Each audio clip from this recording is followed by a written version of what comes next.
Chapter 1. Crescendo. Black screen. The dark ether of infinity lies just beyond, painting a fearfully accurate portrait of the vast unknown. What sounds like the bitter howling of thousands of creatures in agony echoes across the blackness. A certain sorrow hangs aloft between each and every individual's scream. They're people. Radio static fuzzes in and out. News chatter. Chaos in the streets. Muffled explosions and crumbling rock thunder from somewhere beyond. A woman screams for her baby boy. The wailing of endless sirens escalates into a dissonant roar as the cries of countless souls collectively rise to a climactic and ear-splitting shrill. The once mysterious void has become an inescapable torrent of noise. The volume alone is horrifying. Cut 2, interior, bedroom, daybreak. A soft kiss is landed upon a rugged face from a pair of female lips. Two pairs of eyes meet, a husband and wife laying atop one another in bed, painted in the radiant light of sunrise. A golden crucifix dangles from her neck. Multicolored flecks of light glint from the many prisms of its sparkling diamonds. She's beautiful. Another kiss. She walks her fingers up his cheekbone, plays with his nose. He smiles. She giggles, picks his nose. They both laugh. As the nightmarish screams of a crumbling universe rise again to its peak. Interior, cryotube. A pair of eyes open. Bloodshot and swollen. Silence.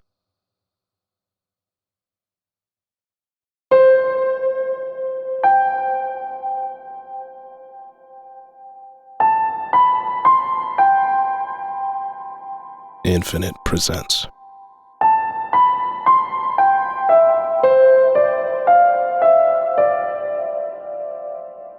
A film.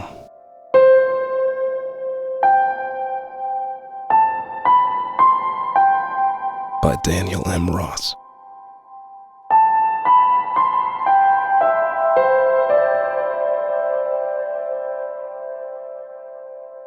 Xavier's the type of man who wouldn't think twice before running into a burning building if it was for the right cause. But like most people, still has his days where that can be a challenge. A middle-aged guy, we'll say mid-40s, but still cool. Or at least his version of it. As a natural leader, he tends to shoulder too much too often, but we'll get to that. He awakes from a long, heavy slumber, standing inside of a narrow capsule. He blunders into the capsule walls, groggy as all get out, examines his surroundings. The tube is dimly lit by flashing LEDs. Very familiar with this situation, he wipes the crumbs from his eyes and yanks a lever above his head. Liquid nitrogen escapes as the walls of the capsule creep open. Light spills through the cracks, revealing exterior, Ark Enterprises, rooftop, day, continuous. The aerial panorama of a futuristic skyline in devastating ruins.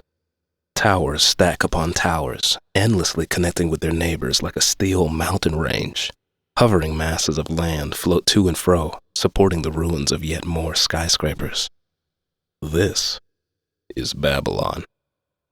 A megacity composed of floating cities. Xavier winces, squinting his eyes with a certain scorn against the sun. He seems to be at the top of one of the tallest towers. He climbs out of the narrow capsule, rigged in tactic gear and a combat staff strapped over his back. He walks to the edge. Thunder rolls, drops of rain ascend into the sky. Debris rises off the ground and reassembles into a radio tower below. A flying drone detaches from the capsule's tip. It immediately gets to work, hovering over the floor, emitting blue lasers from its underframe, surveying the ground, scanning. Meet Alex. A quiet dread washes over Xavier's visage. as he pulls a device from his jacket. A hollow metal ring lies cradled in his palm. It's about the size of a medallion, unassuming in design, yet appears to command a pause now that it's in frame. This is an inversion disc. Anguish sweeps over Xavier's face. He eyes the simple device, as the ghostly hole in its center seems to return the stare. He taps its rim. It animates all over with flickering LEDs, coming alive. Within its center, a series of crimson petals trace into existence, sparking to life. A hologram. Xavier expands it with his fingers, pulling at the digital projection in midair. The hologram expands around Xavier's body, creating a dome of light. The solar system, represented in a geocentric model, revolves its celestial figures about the Earth in flawless delicacy. They dance by one another in articulating patterns, tracing the many petals of a rose. Alex pauses his work, perhaps to appreciate what is universally beautiful. So what do you think, Al? Looks promising, right? Alex chirps in agreement. Xavier magnifies a stroke line along the rose petals. It's labeled with calendar dates. From behind the Earth, Xavier notices one of the dates blinking and beeping. He walks over to it. December 8th, 2171. His eyes widen. He taps a recorder on his wrist. Log entry 0167. December the 8th, 2171 at 3:40. He looks at his wristwatch. The minute hand ticks backward as the digital component switches from 3:47 to 3:46 p.m. 6 p.m. 10.5 degrees Celsius. He switches off the recorder, gazes at the destruction all around, as the sound of explosions and screaming swell in his mind. He taps his disc. The hologram disappears, leaving Xavier once again to the horizon. A triplet of towers in the distance lay within the ruins, collapsed, cloven through the middle like a redwood tree. They look as though they were an architectural feat, a wonder even for this world, taller than any of their peers. These are the Avalon Towers.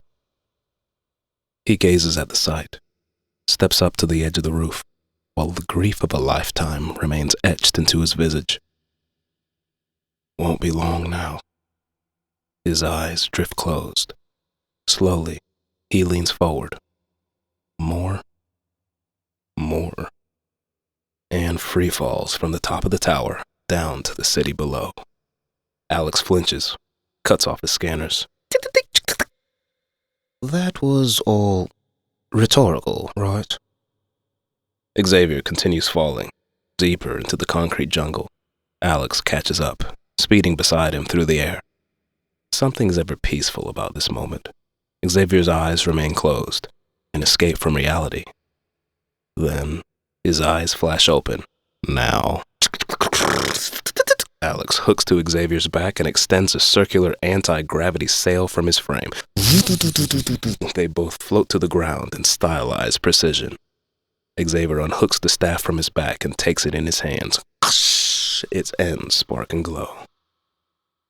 Exterior, Ark Enterprises, courtyard, continuous. Crumbled stone and frayed rebar scatter across the remains of what once was. Uprooted magnolias pepper across the ruined scape, laying in indiscriminate directions. This place has seen better days. Unfazed by the immeasurable destruction, Xavier paces through the courtyard, Alex tailing behind. They step under the remains of a colossal steel arch, a stylized outline of the letter A. Embossed lettering within the structure reads, "Protecting your future, preserving our world." He catches sight of the slogan, leers at its lettering, perhaps in irony, spite, or both. Exterior, Babylon ruins, street, later. Xavier walks through the wreckage of cars and debris. It's a desolate wasteland. Whatever happened here, happened big. A titanic swath of land struggles to maintain altitude above all the wreckage. It hosts apartment complexes, skyscrapers, you name it. The massive platform's underside is branded Gravimax. Real estate? Elevated. So much for that. Its starboard end scrapes through the asphalt of the street as the other end leans skyward, hovering, but barely. The place is an absolute ghost town. Many tornadoes of trash chase through the air as the off-putting solitude punctuates a certain aura of doom. A ruckus sounds off from behind. Xavier whips around. Nothing. He resumes his step. Another racket from the opposite side. Al, do a sweep up ahead. Alex roves forward. Xavier ignites his staff. Sparks trace from its end. He takes another step. A gangly insectoid creature emerges from the rubble ahead. It chirps gleefully, as if celebrating over actually finding someone else out here. This is a peacemaker. Xavier stoops down to have a closer look. It hosts an exoskeleton of burned titanium, black as obsidian, yet accented by glowing red divisions. It scuttles nervously, like a cornered cockroach. What do we have here? Did you get lost? Come on out. Come on. The robot coos. It is kind of cute. Not gonna hurt you. He cradles it in his hands. So many intricate features. Hundreds of tiny little arms surrounding a glowing red eye. Xavier stabs it right through its eye socket with his staff. Shocks it to high heaven. The bot writhes and screeches in pain as it explodes. Xavier dusts off his hands, continues on his way, like he just zapped a bug. The dead beetle inches out further, a long tentacle supporting its busted frame, raising a flipped 18-wheeler to reveal a much larger beast. Xavier freezes, mid-step, rolls his eyes. A certain dread dawns upon his visage as he turns to face Goliath, a centipede-like colossus armed with hundreds of tentacles to spare, and a surly disposition for anyone who dare to zap one of them off. Alex gazes at the monster, backing away slowly. Well, I don't know what I was expecting. Goliath's sheer cry sends dust and debris flying. Xavier takes off like bloody murder. What, you need an invitation? And wipe that smirk off your face! 5 minutes and already you've managed to endanger us both! Alex flips his engines to either side and converts himself into a hover bike. Xavier runs up an overturned car and leaps from the hood as Alex speeds underneath him, catching Xavier in the seat of a jet cycle. They speed down the street towards a dark tunnel. Goliath slithers after them with locomotive force, barreling through overturned cars and debris. Exterior, Babylon ruins, dark tunnel, continuous. Xavier and Alex zoom into the tunnel as Goliath barely nicks them. They zoom into the blackness as Goliath roars at the tunnel's edge, too large to fit. The ominous echoes of the long, dark stretch take over as they zoom deeper into the darkness. Shed us some light, Al. Alex's headlights illuminate the inner workings of an underground excavation. Thousands of glowing red eyes along the walls come alive, cascading into distant fathoms underground. This tunnel has been converted into a nest of some sort. A mechanical beehive. A hum rises all around, growing louder by the second. Xavier glances behind. I'd advise against that, sir. He snorts that one off. Looks anyway. Thousands of flying microbots dart from the walls, swarming after them, hot on their tail. Xavier's brow furrows, game for the chase. Hang on. He pedals to the metal. Exterior, Babylon ruins, Brooklyn Bridge, continuous. They fly out of the tunnel and ride out onto the remains of the Brooklyn Bridge. It's heavily damaged, with massive pieces of road missing. Well, on the bright side, statistically speaking, this couldn't get any worse. Goliath blasts right through the road behind them, reunited with his prey. Xavier rolls his eyes, shakes his head to himself. Y'all. Xavier fires a jet boost from Alex's thrusters as the microbots match his speed, side by side. They stare him down. All right, Al, this could get a little bumpy. A little bumpy? My internal implements are battered enough as they are. Are you? The bots ram themselves into the bike as Goliath whips at it with his tentacles. Xavier zigzags back and forth and unhooks his staff, wielding in one arm as he steers. Just a bit further! Support wires from the bridge tear from the road as Goliath's tentacles come flying. Xavier swipes them with his staff. Sparks fly everywhere as one of Goliath's tentacles meets with the electric shock of Xavier's blow. But Goliath retaliates. Alex takes a heavy ramming. Red warning lights flash as an alarm blares from his system. Damage critical, sir. Xavier pedals to the metal. Goliath slashes Alex's rear thruster. Sparks fly everywhere. The hoverbike shimmies and flips out of control. Cut 2. Interior, Wright family penthouse, master bedroom, daybreak. An alarm clock radio breaks the untimely silence, yarning a talk show from a bedstand. A pair of eyes spring open. Ada, mid-40s, beautiful, sits up in bed and yawns. The kind of woman who lights up a room with her presence. Yeah, morning Babylon. Kid Cosmo here for 98.6 Live FM, up with the brights and the earlies out there. And can you say utopia, because it looks like it's going to be another beautiful day here at the top of the world. The time on the bedside alarm clock switches from 8 to 8:01 a.m. December the 8th with a great forecast today, a high of 72 and not a cloud in the sky. Ada gets up and peers through the blinds of a window. Light peeks in through the cracks. She gazes at the Babylonian skyline through the blinds. They're high up somewhere. Yeah, and speaking of sky, if you check outside at noon today, you'll get a glimpse of the planet Venus in all of its cosmic glory. Yeah, alright, coming up we've got some more classic oldies. May not be the kids' favorite, but I know one thing's for sure, they'll get you out of bed. A song begins to play from the radio. Ada walks over to the shower. A figure laying on the other side of the bed rolls over and pulls the covers back. Xavier.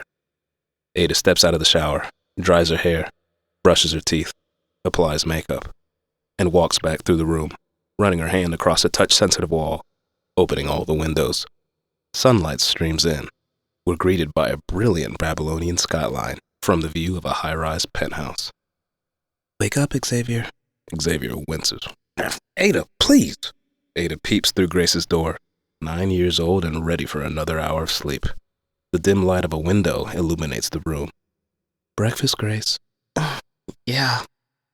Ada waltzes into the kitchen. She finds another audio control and turns the radio volume way up. The chorus blasts through the house. Xavier jumps out of bed like a bomb went off. Grace's eyes fling open. She drags into the kitchen as Ada is mixing pancake batter, still waking up. Xavier steps out of the bathroom, toothbrush in mouth. He equips a Bluetooth headset and a heavy black vest. It bears the ARC logo. The upbeat music fills the halls and paces Ada's festive breakfast. She rouses her daughter by flipping the pancakes. She cracks an egg into another pan and continues flipping, higher and higher. Xavier drags in, yawning and rubbing his eyes. Ada beckons him to join the fun, wrapping her arms around his neck. He reluctantly follows her lead. Xavier and Ada both grip the frying pan, attempting to flip a ridiculously large pancake. It splatters onto the floor. They all laugh. Xavier looks into his wife's eyes. They sparkle like firecrackers. They share a slow, loving kiss. Interior, dining room, moments later. The family sits around a dining table as Babylon glimmers behind a wall of windows. Ada clasps her hands as a crucifix sparkles from a bracelet around her wrist. She concludes a breakfast blessing. In Jesus' name, amen. Amen! Grace shovels her food as if she'd waited an eternity to eat. Meanwhile, Xavier's just about cleaned his plate, checking his phone. Ada shoots him a look. Xavier notices, winces it off. Finish your weekend homework? Grace freezes, fork halfway up. Kind of. I'm mostly done. I mean, kind of done with most of... Xavier's unmoved, staring her down. I can finish it today. Excellent. I'll drop you off at the library on my way to work. Ada notices Grace's disappointment, does something about it. Grace, you want to show your dad what you've got so far? Grace grimaces, excuses herself, heads to the kitchen. A moment or two passes. Ada kicks Xavier's shin. Ow! What? Honey, cut her some slack. This is a gifted class. And she gonna ace this gifted class, too. He continues eating. Kitchen. Grace steps towards the sink window, where a dilapidated plant dries in the sunlight. Dining room. Xavier rubs some very tired eyes. Oh, baby, what are you doing to yourself? She stretches the skin under his eye with her thumb, exposes the dark wrinkles. Xavier exhales a weak laugh. Nothing. Just working late at the lab last night. Not a big deal. Just a software hiccup. The empty clanging of silverware paces in awkward silence. Ada raises an eyebrow as her gaze meanders back to her plate. Just a software hiccup. Kitchen. Back to Grace. Ada and Xavier converse in the background. A particularly thorny vine with an unbloomed rosebud hangs over the sink from the window, just out of her reach. Grace steps on a stool, rising to her tippy toes. Dining room. Back to Ada and Xavier, heating up. Okay, you see there? Because I can't talk, that's why. I'm just saying, if it's not a big deal, why have you been pulling like triple overtime? Because... He slams on the table, restrains an outburst. Xavier kneads his palm over his face. The dark wrinkles under his eyes embolden. For a moment, we see just how deprived of sleep he really is. Everything is under control. Peacemaker Defense just hit a little programming spike. But other than that, it's all nominal. He looks his wife square in the eyes, forcing a half smirk. Not the end of the world. A squeal from the kitchen breaks the tension. Xavier and Ada spring to action. Kitchen. Grace sulks on the floor, clasping her palm. Ada hurries down to her, examines her hand. A few splinters, but it looks like it'll be all right. On the floor, she spots a mangled rose vine and a broken vase. I'll grab a Band-Aid. Oh, sweetie. The rose's thorns look painfully sharp. I tried to grab the stupid rose from the stupid window. Xavier arrives back with a first aid kit. Ada takes it and gets to work. You know, the thorns always sprout before the petals, making them hard to appreciate at first. She wipes some peroxide on Grace's hand. Grace hisses. It stings. But sometimes the most beautiful things in this world can stem from pain. Ada hands Grace her rosebud. Xavier watches the two, unable to resist a smile. Exterior, Babylon ruins, Brooklyn Bridge. Xavier impacts the gravel street, pain written all over his face. The bridge is split in two, dividing its remainder across an impassable distance. He's trapped. Alex transforms back to his original form, fatigued and bruised. He hovers over to Xavier. I'd ready that club of yours if I were you. Numerous tentacles of various sizes slither up and down the bridge, surrounding Xavier and Alex. Xavier wipes the blood from his lips. Spits a red loogie, struggling to regain spatial awareness. The tentacles enclose ever more. Xavier's still dazed. Their sharp blades graze his face. He grabs it in one hand and shocks it with his staff, right between its pincers. It wriggles and writhes like crazy. He springs up, engaging the rest, tempting them with blue arcs of electricity. Whew, I did not picture the day going like this. The tentacles return with a screech. Alex scans them with blue beams of light. 20% chance of survival if you perform at your regular aptitude, sir. Xavier shrugs his shoulders. You're saying it like I got a choice. The tentacles come flying. Xavier meets a tentacle, staff to teeth, and gives it the charge of its life. Another sneaks from behind as Alex rams it with an energy shield, disorienting its optics. Thanks for the assist. Never you mind. Xavier finishes it off. A group of tentacles surround them, coiling in and out of bridge debris. They slither around Xavier's leg. Sir! Xavier grabs Alex's hull with one hand. All right, on my signal, you're gonna go full throttle. can't seriously be. Just trust me. The tentacles coil ever more. Xavier's staff charges ever brighter, illuminating the slimy jaws of the many tendrils around his ankles. Now, now, now, now! Alex jets into the air, raising Xavier 20 feet. The many tentacles slither atop each other, just out of reach when Xavier spears his charged staff into the thick of the metal debris. A direct hit. The tentacles jolt and pop from the electric shock like it's the 4th of July. They shrink away, burning from the shock.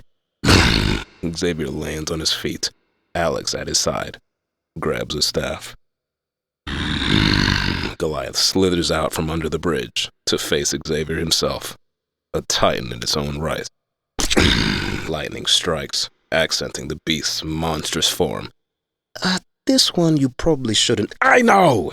Xavier carefully backs away, shocking the metal along the bridge. Come on. To no avail. Pieces of the road begin to rise out of the water, reattaching to the bridge. Goliath lurches closer, sending Xavier tripping over fallen support wires onto his backside. He looks over his shoulder. The waves crash down below. He's run out of road. What you got, Al?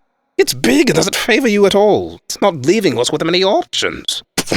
Lightning strikes again, casting Goliath's slithering tentacles in a fearful strobe. Xavier scans around while inching backward, desperate. He eyes the support wires. They're moving, self-willed, and in an unnatural direction. Goliath lunges at Xavier. The support wires and beams shoot into the air as the bridge rebuilds, stopping Goliath in midair, tangling him into the iron wires. The bridge rises out of the water, piecing back together. I'd say that's our cue. Let's go! They run for it. Goliath's shriek echoes across the city as he struggles within the web-like tangle of metal. Downtown Main Street. Thousands of red lights ignite within the darkness, answering Goliath's call. Interior, church, grand sanctuary, night. Clusters of candles illuminate a dark chapel. Xavier kneels alone at the foot of an altar, where a collection of miscellaneous items and pictures display. He stares at Ada's photo, planted in the midst of so many others. A write-up underneath reads, Adelina Wright, September 5th, 2128, December 8th, 2171.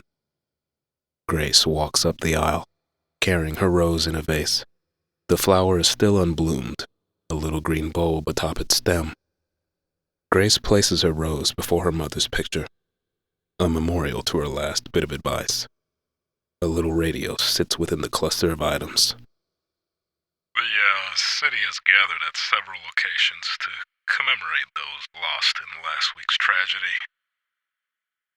We just hope they're all resting in peace. Good night, folks. A song begins to play.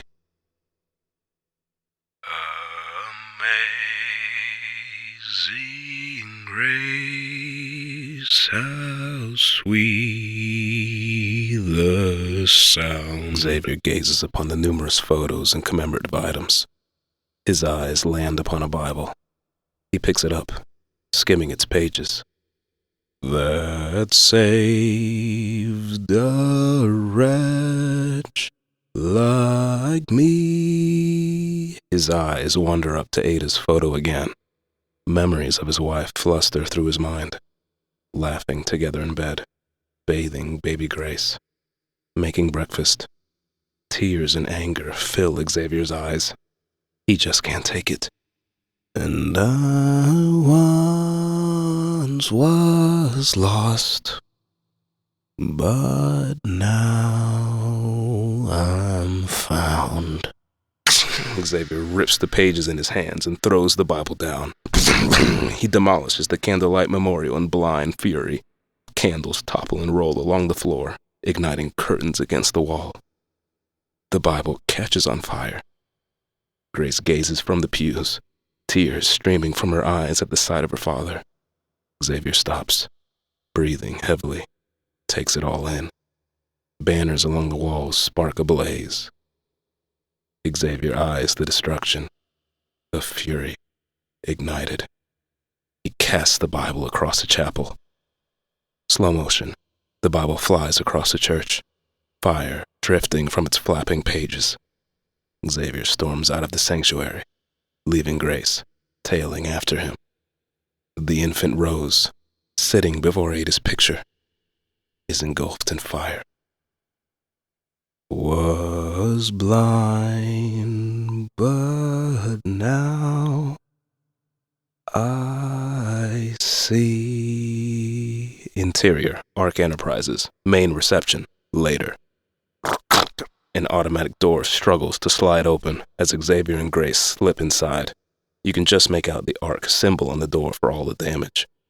A silvery computerized voice crackles through the halls as every light flickers on, illuminating a long, dark hallway. Welcome to Ark Enterprises. Xavier steps down the hall with brisk intention. Grace tails behind him, confused. Dust falls from the cracked ceiling as the ground quakes. Sounds of screaming and destruction resonate from outside. It's a war zone out there. Dad, where are you going? I'll be back before you know it, Grace. They reach a restricted access door. A laser shoots from the door's center, scanning Xavier's iris. Xavier, right. Welcome back. But how am I supposed to know when you're... The door opens to a grand and terrifying chamber, piquing Grace's wonder and shutting her up.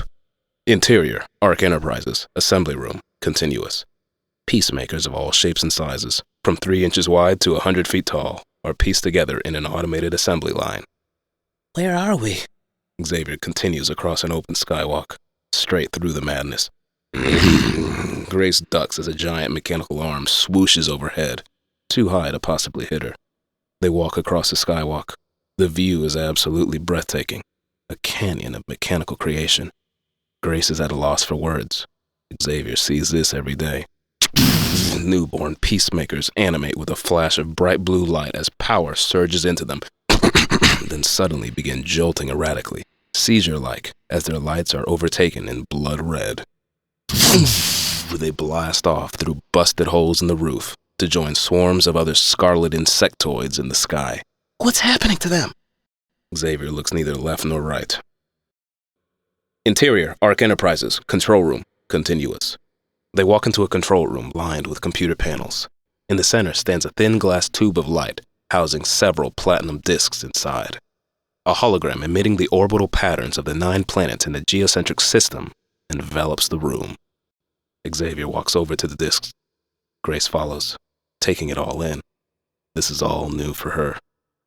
The discs idle in their housing, as LEDs along their chrome edges dim up and down, each one bearing a unique design. Xavier reaches to take one, but he hesitates. This is the moment for him. Grace studies the hologram waving through the air and scans a polycarbonate computer screen. She catches sight of the words, temporal inversion. It all clicks. Xavier still eyes the discs. These little things seem to hold a painful memory. He reaches again.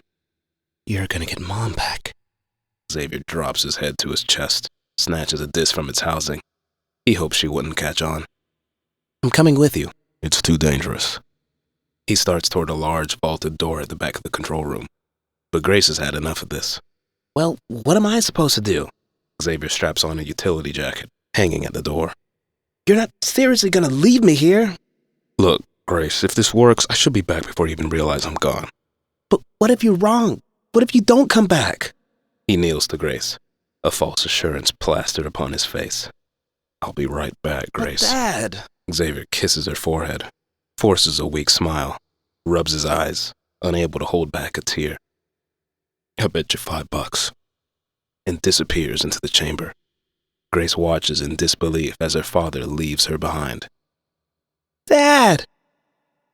Dad! Exterior, Babylon ruins, Main Street, sunrise. Buildings continue to piece back together. Insectoids of all shapes and sizes pour like ants from the crevices. Xavier sprints down the center of Main Street, hurtling overturned cars and fallen debris. Screams resonate through the air. A giant mechanical monster crashes through a building from behind. Goliath. He barrels into the earth, Al, where is she? Scanning the area now, sir. Alex scans a 360-degree sweep. Xavier collapses his staff into the form of a rifle. Goes to shooting out peacemakers. They're surrounding them quickly. He extends the rifle back to staff form. Gets to fighting. Blue beams envelop the area from Alex's scanning. Anything? Right, because I'm picking dandelions up here. The robot horde swarms Xavier. Overwhelmed, he pulls a blue glowing grenade. Shields up! Alex engages his shield, as does Xavier. He clicks a switch, slamming it into the ground. An electromagnetic shockwave disables the multitude. Silence. The dust clears. Xavier recovers from the blast. Alex concludes his sweep. Sir, she's... A crash startles them both. Coming from the top of the Avalon Towers, they're beginning to move. Up there. I'm sorry. Pure defeat descends upon Xavier's face. The horde slowly recovers, surrounding them both. It's all over. Xavier drops his staff, demoralized, accepting what could be a bitter end. A few rocks begin to dance along the ground. They shoot into the air. More rocks follow. Large pieces of debris in the distance bounce and lift into the sky, smashing several bots in the horde. They shuffle around in confusion. The last bit of rain stops. Silence. A pair of beetles exchange looks, confused. The sun suddenly breaks through the clouds, casting everything in brilliant hues of orange and purple. The rubble underneath Xavier's feet rises off the ground. He is lifted into the air. Ascending to the skies, the rubble spirals gracefully through the heights of the concrete jungle. Xavier leaps to another piece of flying debris as his footing disappears. Goliath bursts through the solid ground below, trying to bite Xavier out of the sky, but he's too high. The beast falls short, lashing his tentacles in fury. Insectoids clinging to the rubble fall to the ground below, into Goliath's fire-filled mouth. As Xavier climbs up the debris, he ascends through the tumbling remains of a hallway. For a moment, he closes his eyes in the peaceful in-between. Almost there. Pieces of debris reattach to the tower. Xavier takes his chance, jumping into an interior floor. Interior, Avalon Towers, empty reception room, magic hour, continuous. Xavier tumbles onto the shifting floor, catches his breath. Pieces of debris zip through the air as the room rebuilds itself. Alex barrels in through the glass windows. Right, let's all just leave the sidekick behind. He's not contributed either way. Xavier's too shocked to pay him any mind. Pieces of glass and rebar begin to dance along the floor, reforming a wall of windows. The shards of glass and metal suddenly zip from the floors and through the air towards Xavier. Sir, wait! Alex speeds between him and the flying debris, absorbing the shards. He collapses and rolls across the floor, critically damaged. Xavier takes his comrade in his hands. Alex can hardly emit a complete beep. Alex, say something, man! Sparks and battery fluid fly from his ruptured hover thrusters, while Alex babbles in incomprehensible distortion. His lights blink like crazy. Xavier sighs. It's over. Thanks, Al. He pulls a chip from Alex's core. Alex's mechanics slow to a halt as his system dies. I'll remember that. Suddenly, an alarm sounds from the disc in Xavier's jacket. He quickly stows Alex's chip in his pocket and pulls out the device, examining its holographic display. The tracings of a graphical rose struggle to stay lit. It reads, energy depleted. initiating temporal inversion in 10, 9. Oh, no, no, no, no, no! Interior, Avalon Towers, hallway, continuous. He takes off down a hallway. As it's rebuilding, his feet meet floor panels in midair. The device continues to count down as all of time decelerates. Interior, Avalon Towers, Wright family penthouse, magic hour, continuous. He runs into the living room of his penthouse, greeted by glass walls and a grand view of Babylon. Glass and furniture fly through the air. A flying grand piano nearly nails Xavier in the back. He dodges out of the way, but his jaw drops as he catches sight of Ada, twirling in midair between shards of glass and tile. She lands at the corner of the room, perched at the grand piano, passionately playing away at Fur Elise as the notes sound in reverse. The walls fuse together to reveal a beautiful dawn outside. Furniture and debris regain their original places. Time slows to a halt. On Ada's fingers. Da da da. Ada's serenade slows to a standstill. On Inversion Disc, its display reads 2, 1. On Penthouse, sudden serenity. Time flow resumes. Forwards. For once, everything is peaceful. For Elise, resumes. Xavier is gripped by the sudden normalcy. Ada paces away from her husband, oblivious to his presence. Ada! She glances, then a double take. That infectious smile bursting upon her face. Xavier, what are you doing here? Something explodes beyond the walls. On Skyscraper, Goliath wraps his body around the frame of the tower, crunching the building in two. Back in the penthouse, glass, furniture, and debris soar across the building as it begins leaning to one side. Ada is sent flying into the air. No! The piano launches into the kitchen, knocking Xavier off his feet. Now both Xavier and Ada fall toward the leaning window, where the grand piano crushes through the glass. Ada grabs hold of an exposed piece of rebar. She hangs out the window, dangling over the city far below. Xavier slides down the floor and hits a solid pane. As the building tilts, Xavier climbs on what was once an upright window pane and reaches down.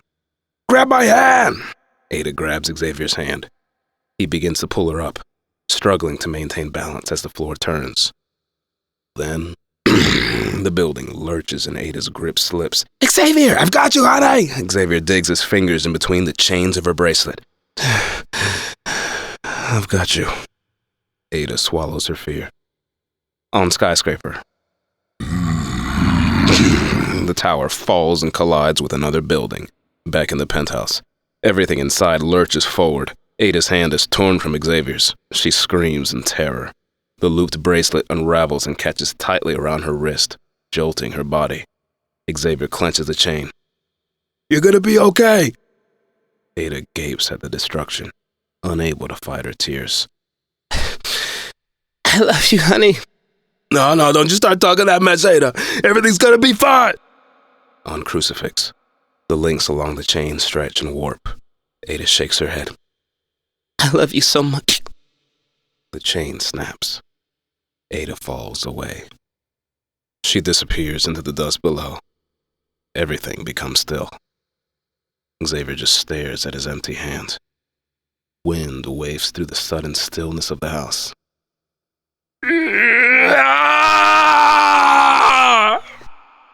Xavier wails in agony. Ada's crucifix dangles from Xavier's hand. It glints in the golden light of the sun. Sirens echo in the distance. What was once a proud city is now crumbling to pieces, cast in the brilliant light of sunrise. Fade out. 7 days later.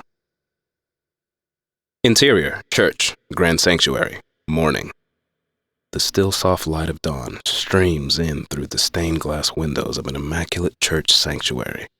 Attendants file out of a candlelight memorial. Xavier stares at the altar, contemplating the events past. His wife's picture displays on a stand next to many others. Xavier twiddles the broken chain between his fingers. The sanctuary, now empty and serene, leaves Xavier to his thoughts. At least we managed to find her this time. Xavier turns around. A shiny new Alex hovers in the center aisle. A mix of old and new parts with slight updates, but still the same old Al. From behind him appears Grace. Dad? Grace's eyes sparkle just like her mother's did in the light. She glances ahead at the candlelight display, eyes widening. Xavier turns to see as well. Grace's rose sits before Ada's picture. It has just begun to bloom. A little red blossom atop its stem, painted in morning light. A quiet resolve spreads across Xavier's face. He places Ada's crucifix in his jacket. I guess we'll have to try again. Try again? Xavier unfolds a wad of paper from his pocket, a torn and singed page from the Book of Romans. Countless hash marks are scribbled on it. He strikes a line, creating another set of 5. Till I get her back.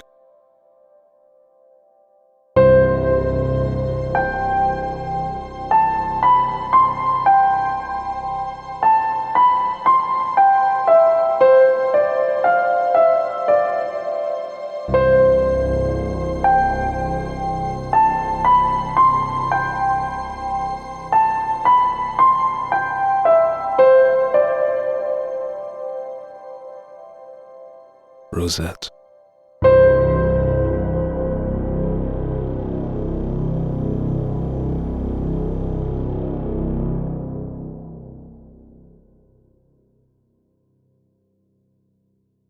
Exterior, Babylon ruins, Ark Enterprises, day.